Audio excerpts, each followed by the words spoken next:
Hey, it's Travis. Too many camp directors run just on gut feel. Our free Resilient Camp Blueprint Diagnostic is your dashboard for resilience. Take it today at camp.mba/Travis. Again, that's camp.mba/Travis. This is CampHacker. Come find our show notes and our blog for camp directors and leaders at camphacker.tv.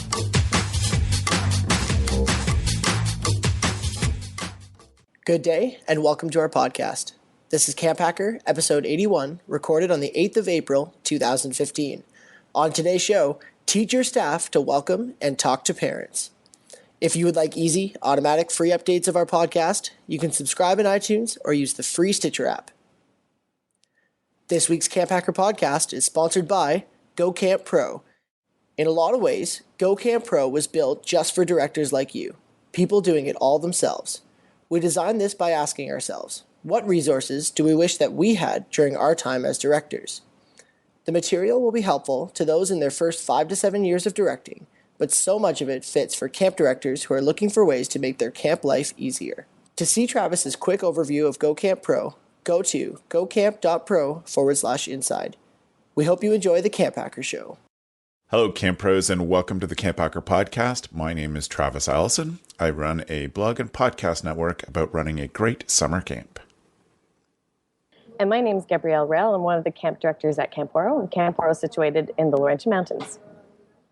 My name's Joe Richards. I'm the executive director at Pierce Williams Christian Center, which is a United Church of Canada summer camp and retreat facility located in Fingal, Ontario, which is about halfway between Detroit and Toronto. And my name is Chantel Jackson, and I'm one of the co-executive directors of the Cairn Family of Camps. And we are located in Baysville, Ontario, and we're a Presbyterian church camp.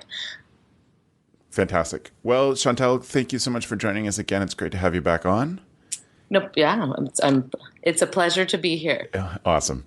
And so last time you were on, we did a bit of an interview about how you got started in camp and the bit of the camp story of Cairn. Many people know the Cairn name, of course, because that's where Beth and I used to direct. And Chantel was one of our directors when we were there, and she's moved into our role. So for those of you listening and hearing Chantel talk for the first time, you're going to notice that I will only call her Match. Because that's her camp name and that's how I know her best.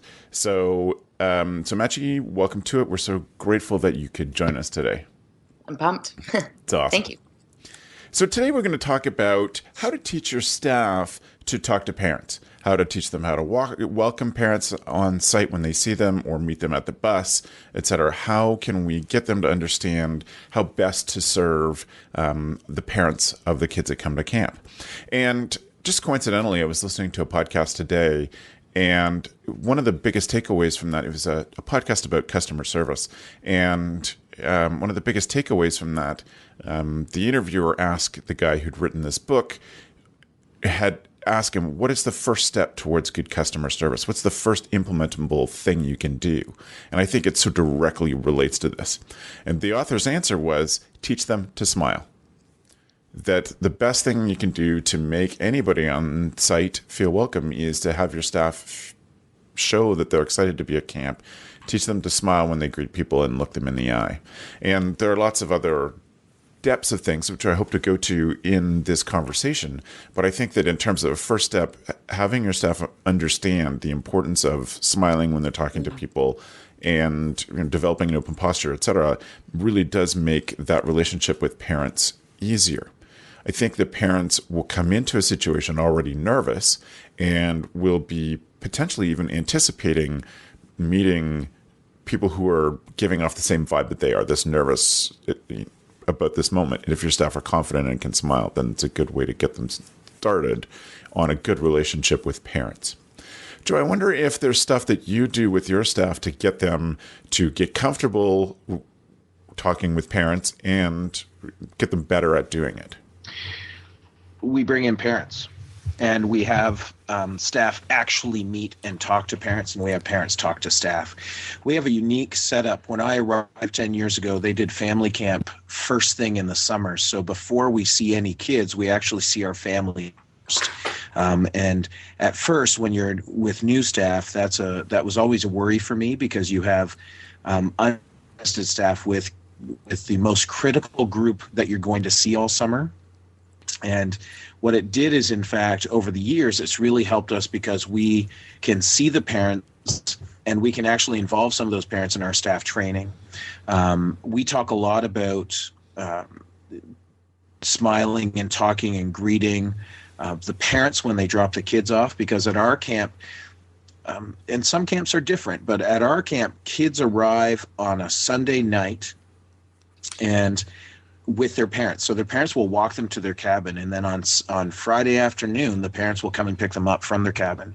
And so our camp counselors see the parents twice during the session, but also some of those parents, if you've ever had a parent of a 7-year-old camper and it's their first day at camp, you know that parent can sometimes stay in the cabin for upwards of an hour as they're dropping that kid off and trying to get them settled and all of those things. So we teach our staff to greet them with a handshake, to look them in the eye, to smile. One of the things I was taught, this was when I first started in full-time camping, I worked for a gentleman who said you have to smile on the phone. And so, Travis, when you just said earlier that, teach them to smile is one of the keys, it's weird when you think about smiling on the phone, but honestly, I still do it to this day. So as soon as I answer the phone, I smile, by the time I get to the end of my introduction, right? Yep. And it makes all the difference, because you can tell by the tone in your voice what somebody is doing or thinking. So I tend to clear my mind and smile. And we ask our staff to do much the same thing. There can be many things going on in a staff's life, but by teaching them, to smile and focus on the moment, and also talk and actually take notes, right? Like if a parent is talking to you and they're giving you feedback or hints, if you have a notepad and you just, even if you're not writing down anything the parent says, but you're writing down something, they'll take that as a sign that you care. And so we encourage our staff to write down what parents say, if that's the case, and we try to give them a small notebook that can help them with that. But also to talk to staff, and at the end, or to talk to parents, and at the end of the week, we ask them to give honest, excuse my cough, to give honest feedback to parents when they ask, but don't give any negative feedback. That can be a fine line between honest feedback and negative feedback. But we've introduced parents into our training sessions so that staff can ask parents questions, right? Why do you send your kid? What are you looking for? All of those things. So it's really helped our staff become better at what they do. That's awesome. Match, is there something that you teach your staff, or things that you work on with them? A lot of the same things. Like we spend time on teaching how to give a proper handshake and how not to. And that's just going back from when we were on staff and you taught us how to have a handshake and whatnot. But one thing that we have adopted into our culture over the last couple of years, on our opening day, it happens for us in the afternoon. And so we have greeters that are out already shaking parents' hands or greeting cars at our as they drive in. But something that we have noticed that people really enjoy is having a really secure way to welcome people beyond just saying hi and welcome to camp. We've used the term welcome home to any of our returning campers and our returning parents or returning alumni. People associate so much with the word home and with them feeling at home and at ease when they come to camp. And using that term has been a huge thing for our culture. And so being able to know, who is a returner, and so being able to have like that information in front of you, especially with kids when you're greeting the cars as they come in. But then also to recognize some of your alumni, your most biggest supporters, et cetera, and just taking the time to ask them how they're doing and welcome them home, and having a genuine conversation. really.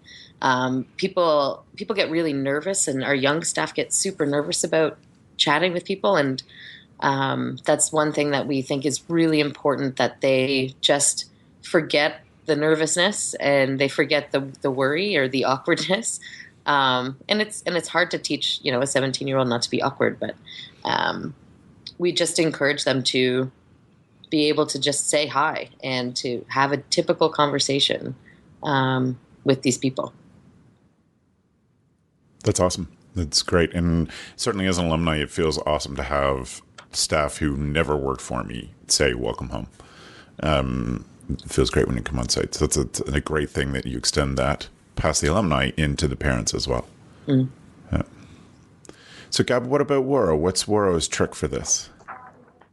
We have the training of the awkward walk. So pretty much anywhere on camp, because our camp is very small, and it's literally from the center of camp. It takes you no more than 7 minutes to get to and the furthest point on camp. So the goal is to avoid the 7-minute awkward walk. And so we just teach our staff that there's 3 components of conversations that you can do. One is ask, the other share, and then the last one's did you know. So ask about their trip, but make it specific, like any fun food that you guys had on the road, or that's one. And then share, this is when I was 10, I lived in this cabin, and I remember that blah, blah, blah. And then did you know, today we're going to be having pizza at dinner, and then you go back to ask. And so we have people that just play different roles of like the silent families, or the oversharing families, or and they get to practice this walk, and then the other person gives feedback, and it's a fun way it's fun for team building, and it's and kind of all rejoice and talk about it. And the more awkward it is, it's sort of, you rejoice. It's like it was, but that's the first step, and right. It's okay. But I can't help. Our executive director started having our staff members carry notebooks about 4 or 5 years ago, much like Joe. And I can't tell you how much feedback we've received from our staff members writing stuff down. And we ask them to write everything down when parents are talking about their child, or if they have questions, they must write it down. And it's been, people really, really notice it. And we of course get information that's great. So I can't help but emphasize that piece as well. The notebook is a really, really good one. So right. I like that too. Yeah. And I like the notebook, pardon me, I like the notebook because it, a lot of what we're describing opening days is pretty similar between the 3 camps that we're talking about.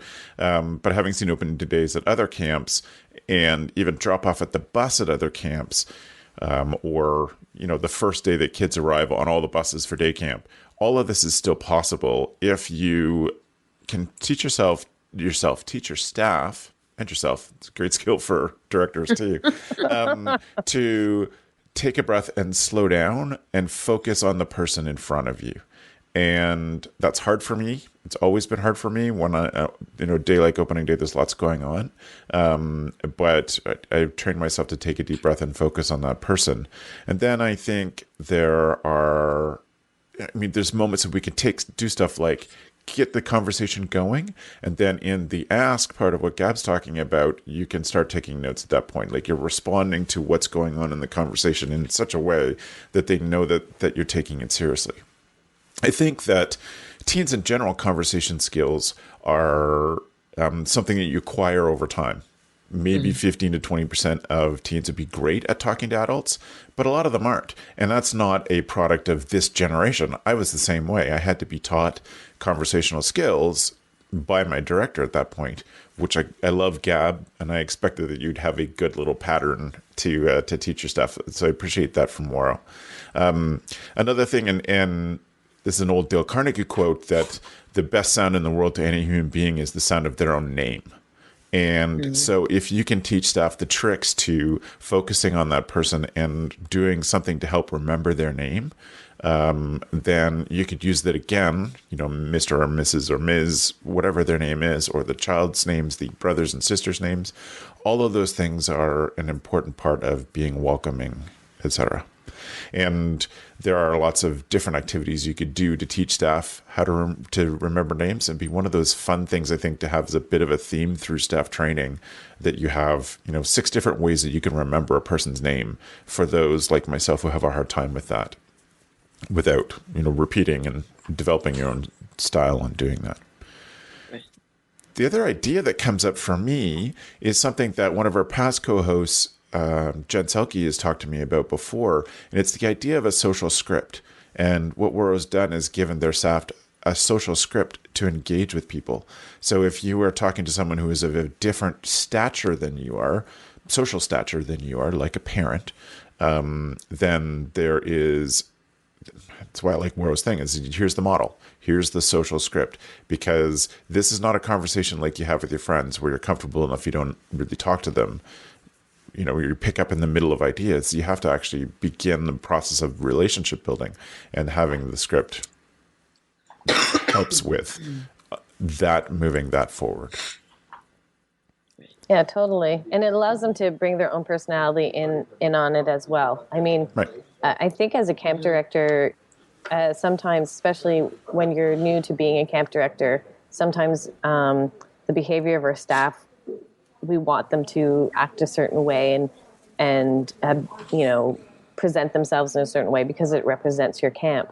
And we do have those goofy staff members, and we do have the perhaps more shy staff members, and you almost like a parent just want them to show their best sides on that first day. And sometimes just looking at them in a caring eye when they're fumbling or when they're, being a little awkward, and looking at them with that sort of caring eye, it also reminds parents that these are good people that are just struggling just in this moment, and it's cool, and you've got it. And sometimes I have seen directors sort of kind of interrupt and just be like, well, actually what she's trying to say or he's trying to say is. And I think it's kind of like also checking your own nerves a little bit and just being like, it's cool. It's, they're fumbling, they're working through it. But if you give them like a nice, kind smile, even make eye contact with the parent, they're reassured because you know what's going on. And it's totally, it's really okay. It's opening day, and we're all doing it together. Right. Yeah. And if any of you have a friend who has a speech impediment, you know how frustrated they get when people finish their sentences for them, and you just have to train yourself to just wait. And it's the same sort of thing. Like the staff will get through it, they'll feel better for having done it, and it'll be awesome the next time. If you jumping in will be frustrating for them and really more embarrassing than them just trying to work through it on their own.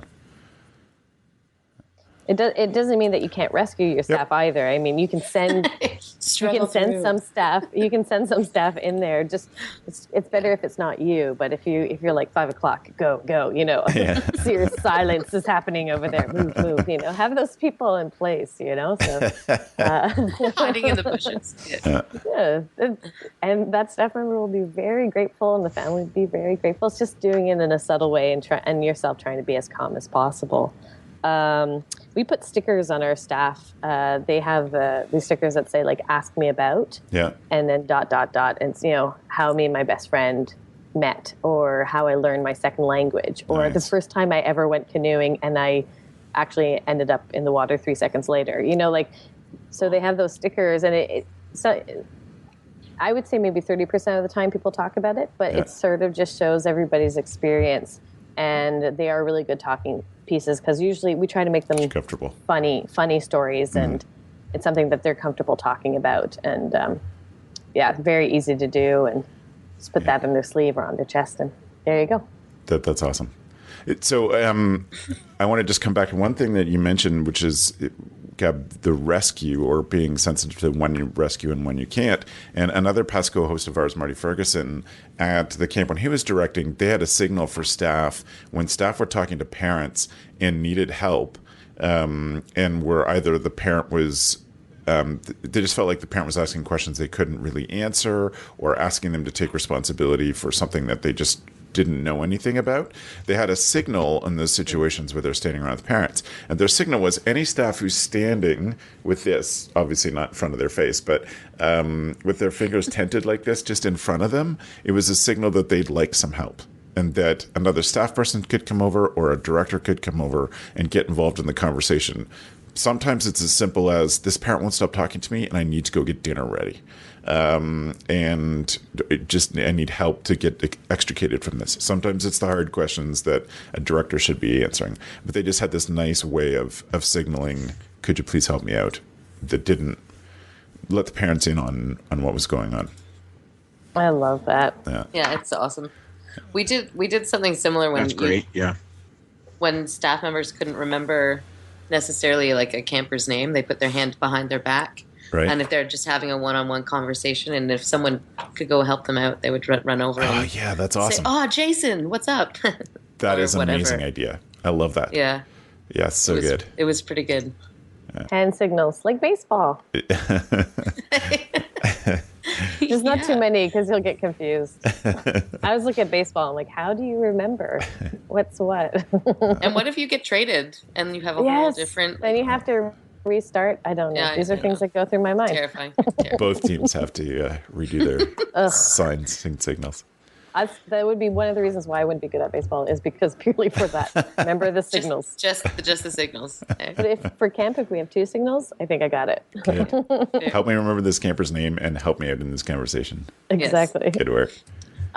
Another thing is super simple and but has been helpful, and I know that this is obvious, but having like really good orientation of just like the general buildings of your camp, even with like camp staff who have been coming to camp for years, they may have only been on one side of your cabins and they have no idea what the other cabins are called. Right. And so, for example, perhaps maybe a few years ago, a staff member may or may not have taken a parent to 4 wrong cabins. Oh. On the way to the 5th cabin. It's like, oh, welcome to our cabin. And it's like, nope, wrong cabin. And so walking was an awesome moment. And luckily it happened with one of our parents who was like a longtime alumni, so it wasn't really any kind of issue. But having like orientation games and like strategically walking through both sides of your sets of cabins and walking through, making sure everyone knows what every cabin is called. And it seems so obvious, but if people are well oriented with the site, then they seem like experts and they don't seem like people who have no idea where their kids are supposed to live. Right. Anyway. That's a great idea. It's really awesome. Yeah. Joe, is there any tricks or strategies that you teach your staff beyond? I mean, first you get them comfortable, but then what are the stuff that you ask them to do when they are face-to-face with parents? Well, when they're face-to-face, we ask that they engage. And we don't ask that they engage for a long time with parents, right? We ask that they understand that the campers are going to be their main focus. And I think that one of the things that parents watch for is how, and the reason they tend to hang around is how are you going to engage with my child? Yeah. Mm-hmm. And so if you put the staff and say, okay, here's some quick things to do with the parents, introduce yourself, answer questions, but then, here's what you can do with the camper, right? And get down on their level. All of those things we talk about how to talk to campers. Right. Parents want to see that you're going to care for their child and that they're leaving their child with someone who's going to be able to do that. And so we have this unique ability, and all of us do at some point, be it at drop off at a bus or be it at the, in the cabin at camp, is how are you going to deal with the child? And that extends not just to the counselor, but to all staff, right? So our staff greet cars when they arrive, and we ask that they greet the parent, but they also recognize the child who's in the car, and when Jessica and myself meet every car with our clipboard, we tend to ask the camper's name, but then we talk to the camper about what they're going to go through in the next little bit with the lice check and with the lines, and then we address the parents afterwards, because I think it's a much more powerful thing for parents to see how we're going to act with kids. This is where family camp is. We often encourage families who don't know if their child's ready for camp, which is code for I'm not ready to send my child to camp. Yep. And so when we invite them to family camp, what it allows them to see is how their child is treated by staff members, not just how they're treated by staff members. So there's a little disconnect there, but that's a huge and powerful part of this, is that you not only how to talk to parents, but what parents are looking for. And I think as we've talked with parents over the years about what they're looking for, that's one of the big things. Parents do like talking. Everybody likes talking. But if you can engage your child very early on when they get to your cabin, instead of just, okay, choose a bunk, go to it. We have some staff who have some issues with something we call, I don't know how to say this on a family-friendly podcast, but butt face.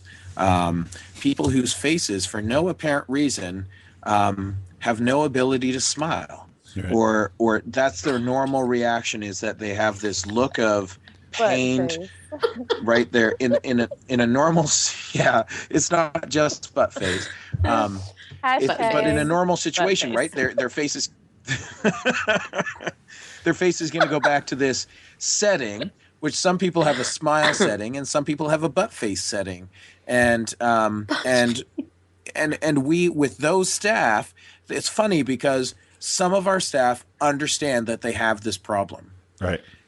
And they have to make a conscious effort for the 2 to 3 hours that we ask them to be in front of parents, that you need to consciously think about smiling all the time.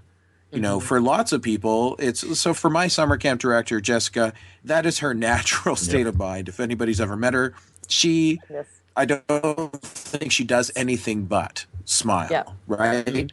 Whereas we have some other staff members, and we brought it up in conversation with some staff, and they said, oh no, so-and-so knows exactly what their face, it's a challenge for them. And I was like, through life, that could be a challenge for you. But we ask those staff to, and if the staff recognize it, that's awesome. But I think the way you engage with the child is just as in front of the parent is just as important as the way you engage with the parent. Yes, awesome. Match, is there anything else you can think of that you'd like to add into, or ways to encourage people to get their staff to be welcoming? I think that, quite frankly, of all the directors I've known, you're the best at it that I've ever known, at making people feel welcome at camp. And so I just wonder if there's other things that you pass on to your staff to help out with that. I think I just encourage people to be genuine, just like what we've already said, and greet people how you want to be greeted. And if you're going to a place for the very first time, especially if you're dropping off your most important possession, treat them how you would want yourself to be treated. And everybody deserves dignity, and everybody deserves integrity, even if they aren't the nicest people or they have a standing butt face. You need to be able to change that mentality, or that I don't know. One of my biggest goals is when I find it as a personal challenge. If someone is seemingly upset, or you can read people incredibly well by just looking at body language, and that's, I think, one thing that I do is I just stop and analyze for a quick second, and you can get a feel if something is off, and then with a little bit of listening and even a little bit of just observation, you're going to be able to go in and help solve an issue, or help be a greeter, or whatever. But it just takes a bit of time to be able to analyze and reflect what you think is actually going on and what you think these people will need. Right. And also encouraging people to remember that these are clients. Yes, it's camp and everyone has fun and we're all going to hoot and holler and whatever, and be, zany and wonderful camp people. But these people are our clients, and these people expect professionalism, but they also expect genuine people to Right. take care of their people. So I think it just takes time and practice to be able to read people and to be able to understand what they are actually needing through their body language or through what they're actually asking you for. Great. That's awesome. Thank you. Gab, do you have any final thoughts on this? I think just teach your staff how to problem solve. I mean, Yeah. and I mean that in the simplest of terms. I don't actually mean it in a huge way, but I just mean like just simple in the sense of if you don't know the answer, write it down in the notebook. So say, I'm not quite sure, but I'll find out for you. And then also make sure that your staff know who they can go to. And most of the time, it's not going to be you because you're going to be so busy that day. So who's the person that they go and ask that question to? That's a simple problem solving. Just write it down and say, oh, I'm not quite sure, but I'll find out for you. And give them the 2 people, 3 people that they can go and ask those questions to. And those 2 or 3 people, if they know, they'll be able to gauge if the director should be involved or not in those questions. So just prepare your staff that way. They don't need to know everything. And most likely they won't. And it's cool if they don't. That's it. And then to never make stuff up. Right. Like to never just answer a question for the sake of answering a question. Oh, this is what it is. And then it never. Yeah. Don't give a butt face answer. Don't do it. Just don't do it. This is my new term. You guys are making fun of me. No way. So I think thank you to the 3 of you for some great thoughts on this. It's a really important topic, and I think we could actually spend some more time on it. But I want to keep this quite short today on this show because we're heading into the summer and give people something good and punchy to listen to and get some good stuff out of. So thanks for that. It's some really good ideas. We might incorporate a couple of other things into the show notes for this show. So if you go to camphacker.tv/podcast, you can see the show notes there that Matt's putting together for us and doing an awesome job. And I'll include a couple things, including some slides from a presentation that I've been doing with Jack and Laura, who are our partners and faculty on our Go Camp Pro site. And we've been doing on partnering with parents and talks about a lot of these things. And the one I'm going to illustrate is what it is about camp that makes parents find the hardest or gives them most stress. So if you go to camphacker.tv/podcast, this is episode 81. You will see that information is there. So that means for us, it's time to move on to our tool of the week. Tool of the week.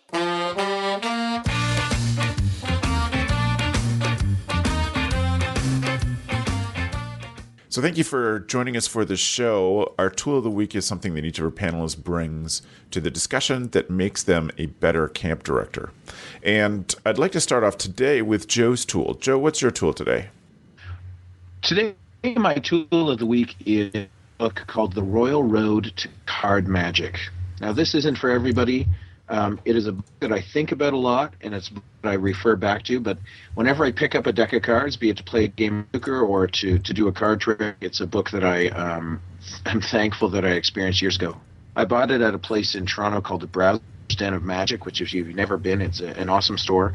And The Royal Road to Card Magic is essentially a book that teaches you how to manipulate cards in a regular deck. So there's no tricks to a trick deck or to counting this or counting that. It's literally how to just manipulate cards.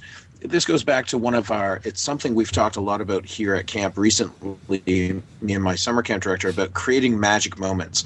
And one of the things that the camp directors and senior staff and people who are in those positions can do is have that unique special skill which sets them apart from everyone else. So be it a song or a tongue twister that they can do and nobody else can, or be it like this, teaching yourself card tricks, which isn't for everybody, but it's a really, really cool way to connect with a camper who you might not connect with, or to show staff or to be able to teach staff another skill that they don't have. So The Royal Road to Card Magic, it is it's fairly inexpensive, under $20, and something you can keep on your shelf for the rest of your life. Fantastic. And a great one. Thanks, Joe. Gab, what's your tool? My tool is Slack, and I found out about Slack through Travis, with GoCamp Pro, and I wasn't actually using it when I was in GoCamp Pro. I was like, ugh, more writing. I don't feel like it. And then Travis, you told me, you might actually like this, and your staff might actually like this. And we have two offices, basically. It's a communication system, and it's basically, I think it's kind of a mixture, if you will, between Twitter and texting, that you can include documents, and you create channels, and you can invite people into those groups and chit chat. And anyways, our team committed to not using email with each other and to try it out for 2 weeks. And it has been amazing. I seriously can't tell you how amazing it's been. It's been fantastic. So I really, really enjoy it. And you can use other organizational tools like Trello and link those into Slack. But I've loved it. And you can go on your phone, Android and iPhone, also on your computer. There's an app for it. So it's pretty. And you guys know that I like things that are pretty. So yeah, I'm really, really loving it. I think it's awesome. And also, as a side note, their video to teach you or just introduce what Slack is a fantastic example of a great information video for your camp, because they use humor. And just see how they use humor if you're looking to do an information video about your camp. That it's a very good example of that. So even if you don't use it, check out their video. Cool. All right. That's awesome. Good call, Gab. Thank you. Machi, what's your tool? My tool is a book called 100th Monkey, or The 100th Monkey, by Nate Folan. I had the pleasure of being able to be in a 2-day workshop at the LEAP conference at AdventureWorks this year, and Nate was their keynote speaker.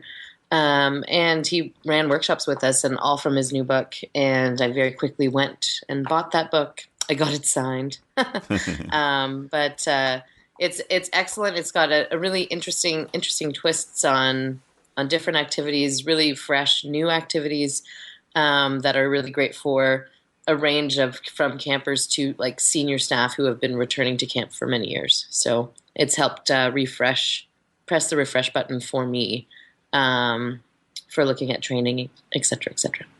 Fantastic. Great idea. So mine is also a book. It's called Badass Making Users Awesome. And it is the coolest book. It's really simple. Nice. It doesn't have a lot of text. It has lots of diagrams and photos in it. So that makes it nice to learn stuff from. Kind of book. And I like it. Exactly. Yeah. It talks about how you make people appreciate your product, our product being camp, by making them awesome in life, not just awesome at your tool, and ways to do it. And the one example that always sticks out to me from this book, there's lots of good detail things in there, so I recommend you buy it. But one thing that sticks out is the idea that we spend all this time and energy on something that is super pretty and punchy and pretty design and all that stuff when we're marketing to them, and then at the moment that we sell to them, we then email them a PDF, and that's the very moment when we should be doing more of the awesome pretty videos and give them their own website that's special, so that that they continue with this feeling that they are anticipating anyway, because you've treated them that way so far. And instead of just emailing them PDF, then you go that. So one of the steps that's in there that I really love. So it's by Kathy Sierra. We'll put the links to all these books in our show notes. You can find all the tools there. We are going to wrap things up today. I'm going to give Joe a chance to let people know how they can get in touch with him. If you have any questions or follow-up, you can reach me at joe@campisbetter.com. You can check out what Pierce Williams does at campisbetter.com, and you can follow me at yoyojoe, yoyojoe.com. Thanks for having me today, Travis. Thanks for being on, Joe. It's great to have you back. And Gab? Yeah, you can follow me on Twitter at Gabrielle Rail. Check out where I work at waro.com, and you can also get in touch with me at gabz, G-A-B-Z, at waro.com. Thanks, Gab. Take care. Yeah, you too. So Gab and Joe had to run off for a meeting, so we'll say quick goodbyes to them, but I want to make sure that we give people a chance to follow up with you if they want to, Match. Sure. If you want to get in touch with me or have any questions, my email address is match@ilovecamp.org, or you can just reach us at our website at ilovecamp.org. Fantastic. Thanks so much for being on. I really appreciate it. It was a pleasure. Thanks for having me. Yeah, it's great. So if you're listening to this, watching it on YouTube, I hope that you click the subscribe button below this video. If you're listening on through your computer, you can always get these shows delivered to your phone for free by searching through iTunes to get the CampHacker podcast. You'll also see Camp Code there, Gab's other show on our network. If you appreciated anything you've learned from today, we'd love it if you would just spread the word a little bit. So if you go to camphacker.tv/love, that will put out a tweet already written for you on your Twitter and help get some other camp pros learning some of this information we've shared on reaching out to and having good relationships with parents. Thank you very much for watching and for listening. We really appreciate it. Thanks for the evening, friends. The CampHacker podcast is brought to you by Beth and Travis Allison, summer camp leadership training and marketing consultants. Thanks for listening. CampHacker, bringing your world into focus. Hey, it's Travis. Camp directors often tell me they're just too tired to take on anything new. That's exactly why my free Resilient Camp Blueprint Diagnostic exists. It doesn't add work, it shows you progress. Quick, free, repeatable, you'll know if your systems are paying off without the guesswork. Try it today at camp.mba/Travis.